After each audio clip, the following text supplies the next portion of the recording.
Thank you. When I came to San Francisco in 1961 to visit, I came to a magical place. A city of bright air, of beveled glass, of jazz, of poetry, stained glass windows tucked above the front doors in even the poorest neighborhoods. Vistas of bay and hills and sailboats that took my breath away while I waited for a bus. I moved here in 1968 to new dreams. I came here to work in new ways for change, the grace of possibility that had opened up on this coast. Just let me know if anything I'm saying doesn't come through clearly enough to be understood. When I moved out from the East Coast to the West Coast the first time, it was 1962. I came out to visit Michael McClure and rapping all night at the table and scaring the pants off. He said it was like having witches in the house, and he didn't want to hear what we were talking about. And let's see what I can read. If I can find anything that's readable. Keep the Beat is going to be in italics because it's the first line. I don't think we have a title. I don't know. Should have put an index in this thing. Keep the Beat, keep it. Was Francois Villon a beat? The Minnesingers, what's a troubadour? What about those guys we call the wandering scholars who left the monastery for the road? It's not a generation, dig it? It's a state of mind, a way of thinking, a way of living, gone on for generations, for centuries. We got enough, you want some more?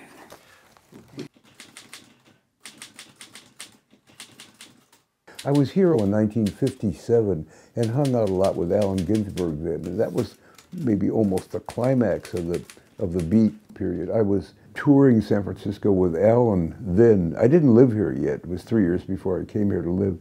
The Beat generation was a generation of beatitude and pleasure in life and tenderness.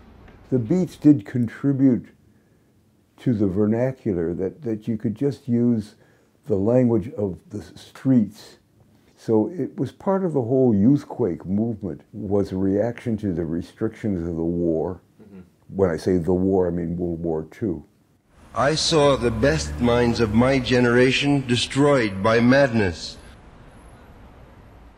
Starving, hysterical, naked, dragging themselves through the Negro streets at dawn looking for an angry fix. When Hal was published, it just busted out the sides of all the old conventions that had been dominant in American poetry.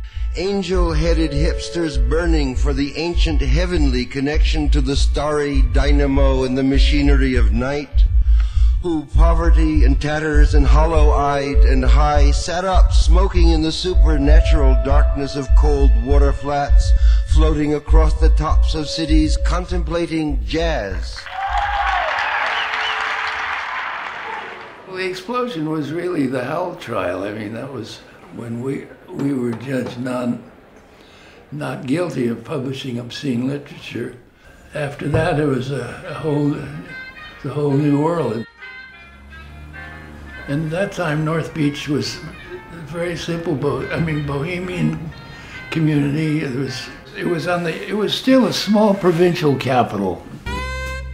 So it seemed to me there was this great literary community which was just getting started. I mean, first it was the Berkeley Renaissance, so-called, and then the San Francisco scene with the Beats. And there was no locus for that whole movement. So that was the original idea when we opened up City Lights Bookstore in June 1953. But we wouldn't even recognize San Francisco in another 20 years.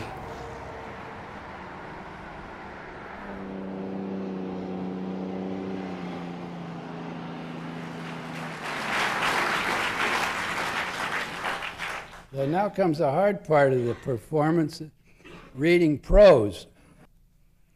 I certainly was surprised to be named Poet Laureate of this far-out city on the left side of the world.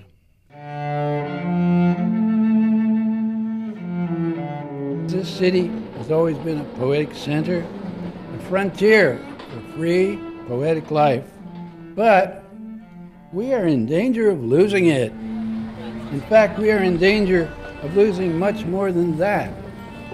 All that made this city so unique in the first place seems to be going down the tube at an alarming rate. Today, San Francisco is boomtown USA. So many roads and places are torn up with new construction, and it's just everything is going full blast. I mean, it's so different from 1951. A new breed of man has taken over again, and they have the new breed of man has a sixth finger. The sixth finger is his little cell phone.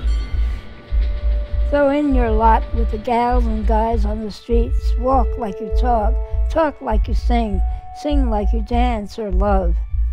It's a risk and adventure, and it plays the edge. Live close to the edge and love it. Free to fail, nothing to lose, tongues of ecstasy, nowhere to go, nowhere to fall, but into the arms of the father and mother, the Yabyum Dionysius Evoe. I think maybe you can piece that together, Adam.